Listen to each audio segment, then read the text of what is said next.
Good evening. Thank you for being here and supporting all of us.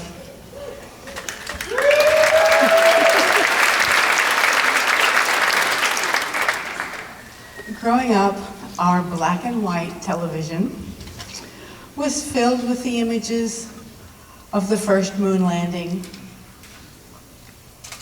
the civil rights movement, assassinations of John F. Kennedy and Martin Luther King, the Vietnam War, fighting communism, the women's liberation movement, Elvis Presley, American Bandstand, and the Beatles.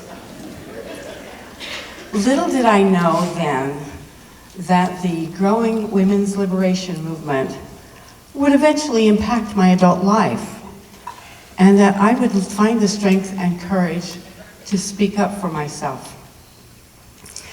As an adopted child, my parents would regularly physically abuse and mentally berate me. They claimed I'd never amount to anything. My adopted mother gave birth to 2 sons, but she always wanted a daughter to play dress up with.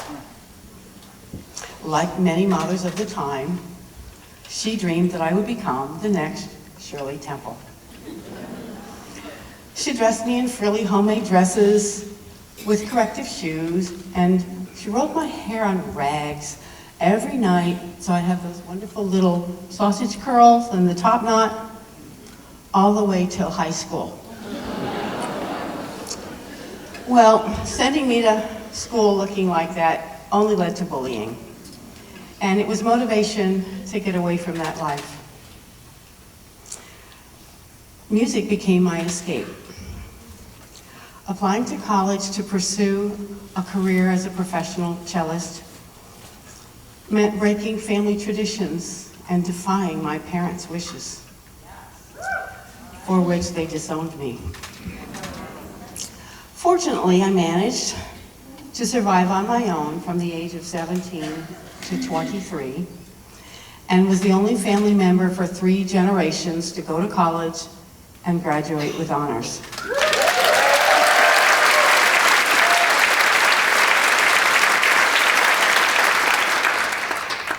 At 23, I met my future husband, who was an opera star. For a variety of odd reasons, my parents refused to meet him for 4 years, and they wouldn't come to our wedding. The struggle to gain their support was still a lost cause. With my husband's encouragement, he always said, I seem to have been cut from a different mold of cloth. Did I ever want to find my birth parents? Well, I did, and I searched and found them both. I was 30 years old then. The positive reunion provided so many answers to unanswered questions when I was growing up. Fate intervened 15 years later, and I became the power of attorney and caregiver for my biological mother in her final years. Now that story is a rather intriguing one, but there's another story to tell this evening. In preparation for this program, it was suggested that I share with you some of the highlights of my ongoing career, which includes wonderful performance opportunities throughout the United States and abroad. A few favorite memories from my early career in New York include playing numerous Broadway shows, including the original run of The Wiz, playing at Radio City Music Hall, making a,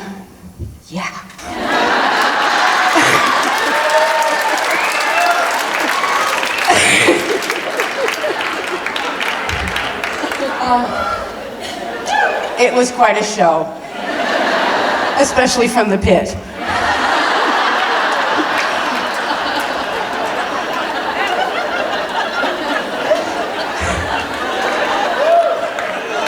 It was another memorable evening was making a Carnegie Hall debut with my husband performing in the same opera. He's still amazing. I was lucky enough to record the soundtrack to Star Trek IV in Hollywood. I've played for numerous famous artists and toured with them. And more recently, I earned an Emmy for a PBS documentary and an Ebert Fest Thumbs Up Award for producing and performing for a silent film with orchestra in this wonderful theater.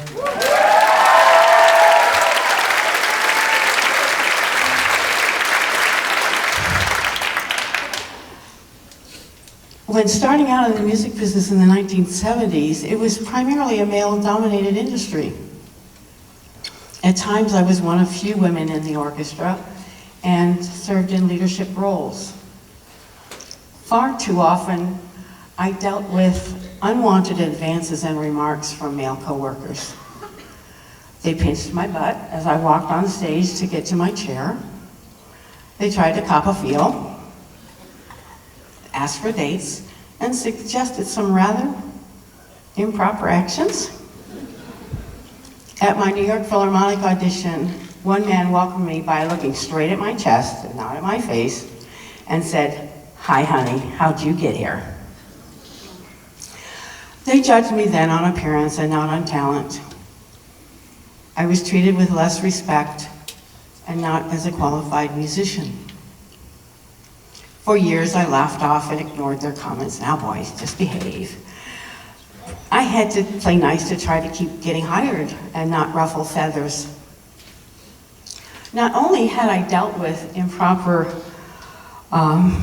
parental mistreatment and improper advances from male high school and college professors, but now I was getting it in the music business too. Well, life changed in 1982 when I became pregnant. Starting a family was important, and the stakes were certainly much higher. While working full-time as principal cellist of the New Jersey Symphony, I had been denied the same medical benefits as my male coworkers. I was also well aware that one of the women in the orchestra had received benefits, but not through the standard audition I took. To discuss my case, a meeting was set up with the music director and personnel manager. At the meeting, I was informed that my eligibility for benefits depended on providing special benefits and spending more time with the maestro. He was informed I was happily married, pregnant with our first child, and not interested in such an arrangement. As you might have guessed, the next day, a termination notice arrived, and I was shut out from my union job. Yet the story continues. While walking into that meeting, my new motherly instincts kicked in. A gut feeling told me to reach into my purse, turn on the cassette recorder,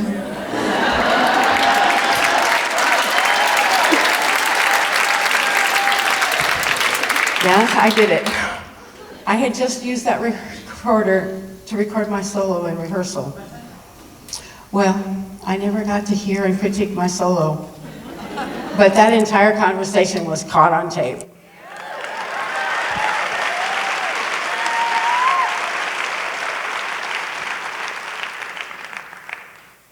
After receiving the termination notice, charges were filed with the union for unfair labor practices and sexual harassment. The American Federation of Musicians gave me their full support. In retaliation, management shut me out and prohibited me from returning to a job I had successfully served in for 5 years with glowing written reports. My next step, with the help of a female attorney, was to file suit with the National Labor Relations Board. The recorded conversation was accepted into evidence, and I won.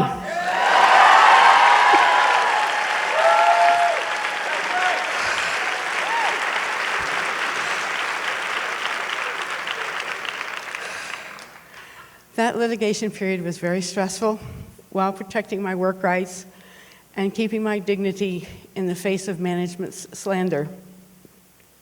The whole ordeal taught me how to speak up and defend myself for the very first time. Since then, adversity has motivated me to find solutions and move forward. The solution also helped us decide where we wanted to raise our son, and I'm proud to say it was here in Champaign Urbana.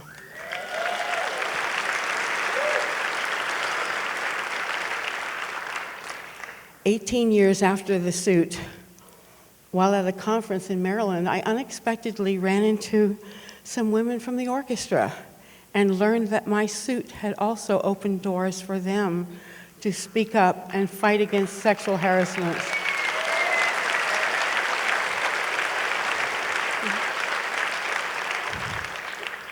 They credited my case as their motivation to fight back.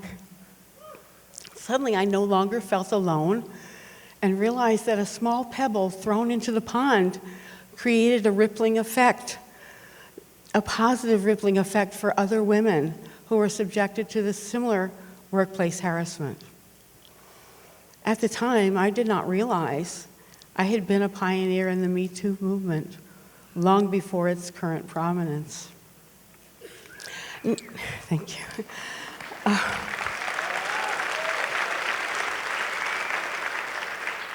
Naturally, I was grateful to have won the suit, but saddened that it should happen to any woman. Thankfully, women are more aware now, raising their voices and standing up for themselves.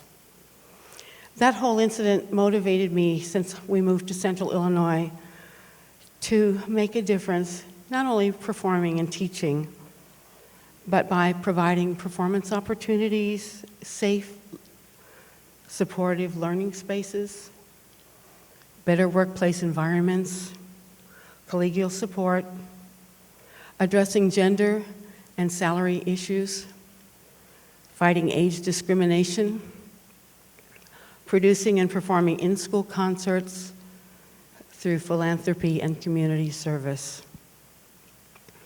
I'm still married and perform concerts with my husband of 45 years.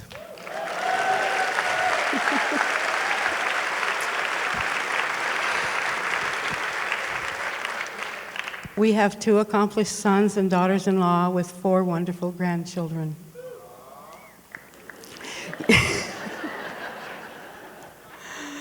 I think I'm a pretty cool grandmother. Yes, there were some rough roads and detours along the way, yet thankfully, at the bottom of Pandora's box, there has always been hope to guide me. Thank you.